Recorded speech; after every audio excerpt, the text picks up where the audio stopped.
নেককার স্ত্রীদের 7টা চিহ্ন থাকে।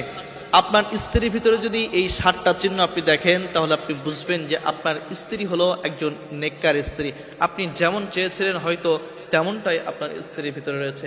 আপনি মিলাই নেন যে এই 7টা চিহ্নের ভিতরে আপনার স্ত্রীর ভিতরে কয়টা চিহ্ন রয়েছে, বা আপনার ভিতরে আপনি স্ত্রী হিসাবে আপনার ভিতরে কয়টা আলামত রয়েছে।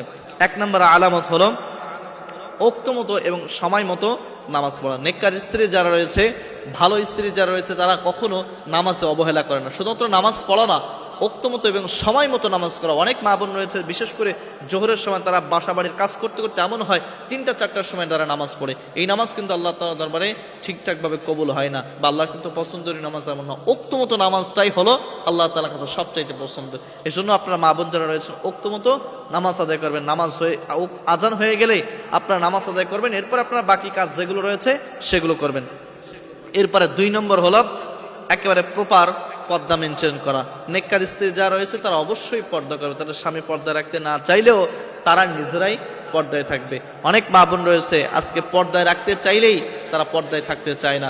অনেকে আছে যে হুজুর ছেলে দেখেই বিয়ে করতে চায় না, চিন্তা করে যে আমাদের পর্দা করাবে, সারা জীবন আমি খোল্লা চললাম, হঠাৎ করে আমি পর্দার ভিতরে থাকবো, আহারে বোরকা পড়তে হবে, কত কষ্ট, মানুষ আমার চেহারা দেখতে পাবে না, এত সুন্দর চেহারা আমি মেকআপ করে বিভিন্ন সাজসজ্জা করে রাখি, এর জন্য মানুষ দেখতে না পারে, তাহলে এই যে এলাকাবাসীর যে হক রয়েছে সেগুলো থেকে আমরা বঞ্চিত হয়ে যাব।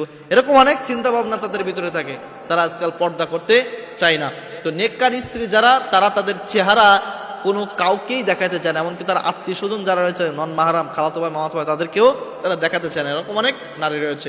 আপনার স্ত্রীর ভিতরে যদি গুণটা থাকে, বা আপনার ভিতরে যদি গুণটা থাকে, আপনি বুঝবেন আপনি একজন ভালো স্ত্রী, বা আপনার স্ত্রী ভালো। এরপরে 3 নাম্বার যেটা, সেটা হলো যে গীবত বা ঝগড়া ছাটের ভিতরে আপনার স্ত্রী কোনো সময় যায় না। কারোর নিন্দা করে না, পরনিন্দা করে না, গীবত করে না, ও ভালো না, ও খারাপ, ও এরকম এরকম, এই ধরনের কোনো কথা তার মুখ থেকে আপনি কখনো শুনবেন না, বা মানুষের সাথে, পাড়া প্রতিবেশীর সাথে সে কখনো ঝগড়া বিবাদের ভিতরে লিপ্ত হবে না। 4 নম্বরে স্বামীকে সম্মান দিয়ে কথা বলা। অনেক স্ত্রী রয়েছে স্বামীকে সম্মান দিয়ে কথা বলতে পারে না। বাজারঘাট বিভিন্ন জায়গায় আমরা দেখি যে স্বামীকে হর হামেশাই অপমান করে বসতেছে। বাজারে হয়তো একটা ড্রেস পছন্দ হয়েছে, তার স্বামীর সামর্থ্য নাই, কিন্তু ওইটা চাইতেছে না, দেওয়ার কারণে মানুষের সামনে পর্যন্ত অপমান করতেছে। আমরা এরকম অনেক নিউজও দেখি, বা মানুষের কাছ থেকে শুনি, বা আমরাও দেখি যে এই কাজগুলো হরহামেশাই হচ্ছে। এরকম অনেক স্ত্রী রয়েছে যে আপনার ভিতরে, আপনার স্ত্রীর ভিতরে যদি এমন গুণ থাকে যে আপনাকে সম্মান করে, আপনার কথাগুলো মেনে চলে, তাহলে বুঝবেন যে আপনার স্ত্রী একজন নেককার স্ত্রী। এরপরে 5 নম্বর যে গুণটা, সেই গুণটা হলো আপনার স্ত্রী সব সময়ের জন্য আপনার সংসারটাকে শান্তিময় করে রাখে। আপনার বাসা বাড়িতে ঢুকলেই মনে হয় যেন একটা শান্তির বাগান, বা একটা শান্তির ভিতরে ঢুকছে। বাহির থেকে সমস্ত ক্লান্তি যেন দূর হয়ে যায় বাড়ির ভিতরে ঢোকার পরে, একটা বউয়ের মিষ্টি হাসি দেখার পরে। যদি এরকম হয় তাহলে বুঝবেন আপনার স্ত্রী একজন নেককার স্ত্রী। এরপরে 5 নম্বর যেটা হলো আপনার হালাল রুজিতে সে খুশি থাকে।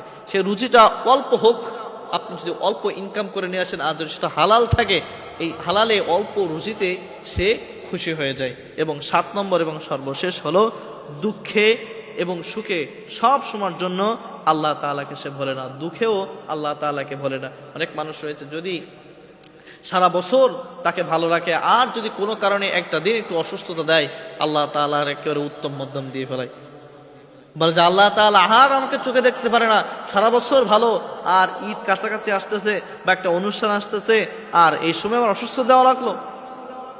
আরে আপনার তো শুকরিয়া আদায় করার দরকার ছিল যে সারা বছর আপনাকে ভালো রাখলো, আর হয়তো একটা দিন আপনাকে খারাপ রাখলো, এর জন্যই আপনি হঠাৎ করে মনক্ষুণ্ণ হয়ে যাবেন না, এটা কখনো সম্ভব না। তো এই 7টা আলামত আপনার স্ত্রীর ভিতরে দেখেন, বা আপনি নিজে স্ত্রী হয়ে যদি আপনার ভিতরে থাকে, তাহলে আপনি বুঝবেন যে আপনি শ্রেষ্ঠ এবং নেককার স্ত্রী, এবং আপনার স্ত্রী হলো নেককার স্ত্রী।